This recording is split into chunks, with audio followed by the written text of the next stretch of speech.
Армысыздар.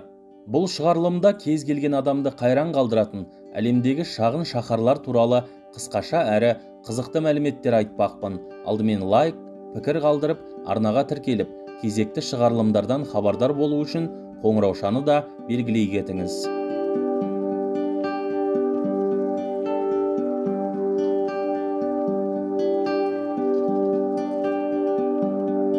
Яншо қаласы Қытайдағы Гуйлиннен 70 шақырым жерде орналасқан. Айналасын осындай жасыл төбелер қоршаған шағын әрі сұлу мекенде 300 мыңға жуық халық тұрады. Бұрын Яншо көпке беймәлім қарапайым ғана ауыл еді.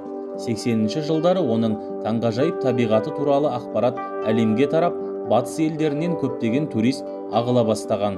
Осылайша жергілікті қарапайым тұрғындар өз үйлерінен дүкен, кафе, ресторандар ашуды қолға алып, кәсіпке бет бұрады. Келушілер үшін қолайлы жағдай жасалады. Соның нәтижесінде Яншо аз уақыт ішінде тарихи келбетін сақтай отыра, туристік инфрақұрылымы дамыған танымал қалаға айналды. Бүгінде бұл шаһар аспанасты еліндегі ең көрікті әрі тынығуға қолайлы аймақтардың бірі болып саналады. Қала көшелерінде серуендегендер өзін құдды Еуропада жүргендей сезінеді. Өйткені туристердің басым бөлігі еуропалықтар және кафе-ресторандарында да Еуропа тағамдары ұсынылады.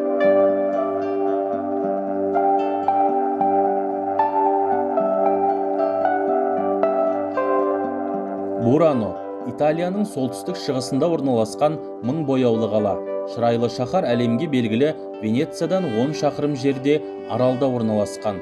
Жүздеген жылдар бұрын бұл мекеннің балықшылары теңізден қайтқанда ауылды алыстан байқау үшін үйлерін түрлі түске бояған.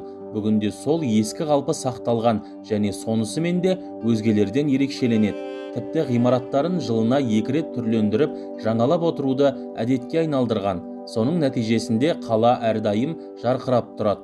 5 орамға бөлінетін Буранода бос аумақ жоқтың қасы, көлік қолдануға тыйым салынған.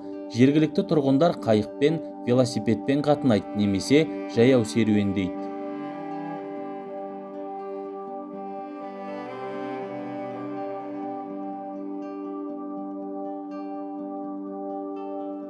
Блед шаһары. Словениядағы бұл шағын қалада 8 мыңнан астам ғана халық тұрады. Дегенмен жылына миллиондаған туристі қабылдауға қауқары жетеді. Қонақтарының басым көпшілігі қаланың басты байлықтарының бірі Блед көлін, сарқырамасын, жалпы бүтін бір ұлттық паркін көріп, тұмса табиғат аясында тыныққанды қалайды. Ал кейбірі қыс айларында Альпі тауында шаңғы тебуге барады. Жалпы жыл 12 ай бойы мұнда туристер ағыны үзілмейді.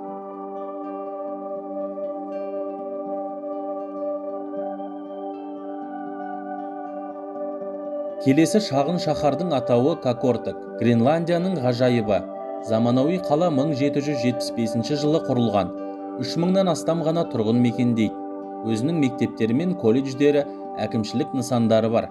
Қала орталығында шамамен 200 жыл бұрын салынған ескі үйлерді кездестіруге болады. Онда шаһардың тарихынан сыр шертетін музейлер, дүкендер мен кафе-ресторандар бар. Жалпы қаланы аралап көремін дегендерге мұнда қызық көп. Ал бұл жақтың қысы жұмсақ, қары қалың болады. Жаз айларында суық, әрі жиі жауын жауады. Сондықтан Гренландияның ең сұлу қалаларының бірі Кокортекқа қыс айларында сапарлаған дұрыс.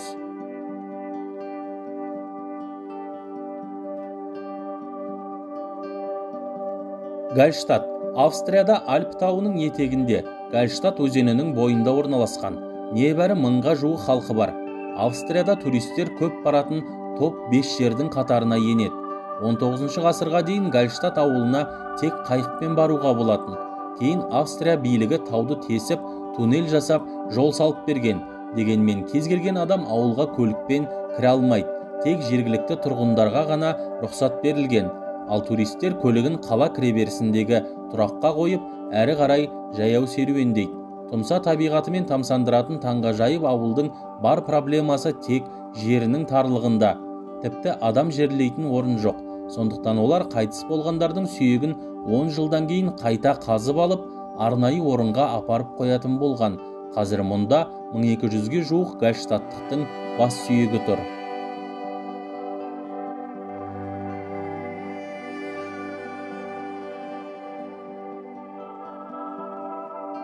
Келесі Норвегияның Рейне қаласы. Мұнда 2019 жылғы санақ бойынша 300-ден астам ғана адам тұрады. 1743 жылдан бері елдегі маңызды сауда аймағы болып саналады. Қолайсыз жерде орналасқанына қарамастан қалада туризм саласы да қарқынды дамып келеді. Кезінде осы елдің ең сұлу аймағы атанған, ал бүгінде адамдар ең көп суретке түсетін орын ретінде танымал. Қаланың өзінде тамсанып тамашалайтын орын жоқтың қасы. Туристер мұнда ғаламат көріністі тамашалауға, табиғат аясында суретке түсу үшін барады.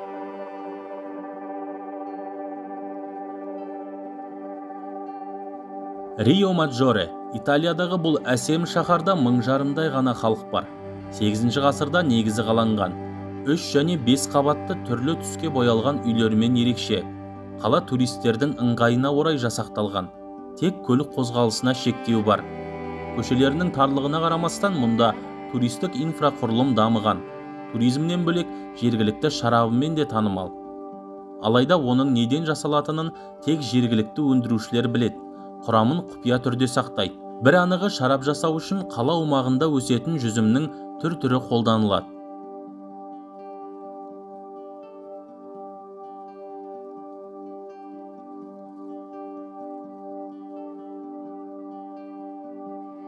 Дәл осы Рио-Маджоремен көршілес жатқан Манарола шаһары да әлемдегі ең шағын қалалардың қатарына кіреді. Екі мекенді байланыстыратын мына жолда біраз сыр жатыр. Тарихқа үңілсек, бұрын екі қаланың тұрғындары ауыз суды бөлісе алмай бір-бірімен жауласқан. Күндердің күнінде манаролалық жігіт Рио-Маджореның сұлуына ғашық болып, екеуі жасырын кездесіп жүреді. Ата-анасы қыздарының бұл әрекетін біліп қояды. Олардан қорыққан бойжеткен сүйіктісінің атын атап, айқайлап, Манаролаға қарай қаша жөнеледі. Жігіт те оған қарсы жүгіріп, екеуі кездесіп, қол ұстасқан күйі осы соқпақтан суға секіріп кетеді. Қыздың бөлшектеніп қалған денесі теңіздің Манарола жағында, жігіттікі Рио-Маджоре жағында қалады. Содан бері бұл жол махаббат соқпағы аталып кеткен. Аталған шаһарда 1000 бояуымен ерекше, үйлері жартаста орналасқан және түрлі түспен әрленген. Айналадағы көріністі суреттеуге сөз жетпейді. Табиғаты тамаша, ал жергілікті тұрғындар балық шаруашылығымен және шарап өндірумен айналысады. Сондықтан туристерге де көбіне балық өнімдері мен шараптың түр-түрі ұсынылады.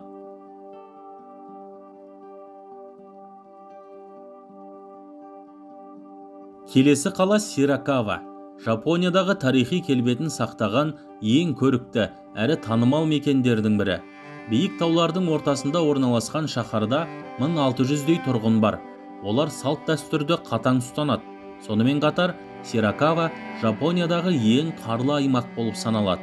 Қыс айларында жауған ақ ұлпаның қалыңдығы 2 метрге дейін жетеді. Сондықтан тұрғындар үйдің шатырын қар жиналмайтындай тіктеу қылып жасайды және әр 40 жыл сайын оны ауыстырып отырады. Уақыты келгенде 1 жыл бойы шатырды дайындап, барлығы бір ауыздан бір-ақ күнде үйлерінің төбесіне орнатып шығады екен.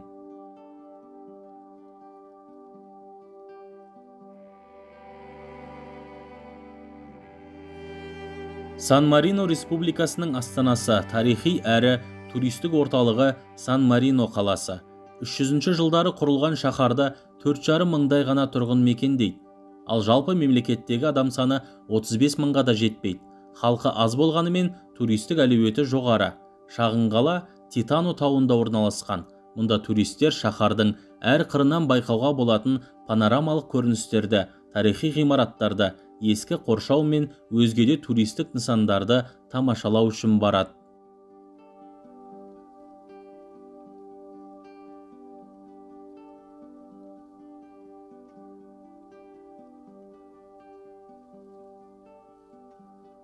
Осымен бүгінгі шағын қалалар туралы шығарылым тәмам. Видео ұнаса лайк пен пікір қалдырып, арнаға тіркелуді ұмытпаңыз және кезекті шығарылымдарды көргіңіз келсе, қоңыраушаны да белгілей кетіңіз.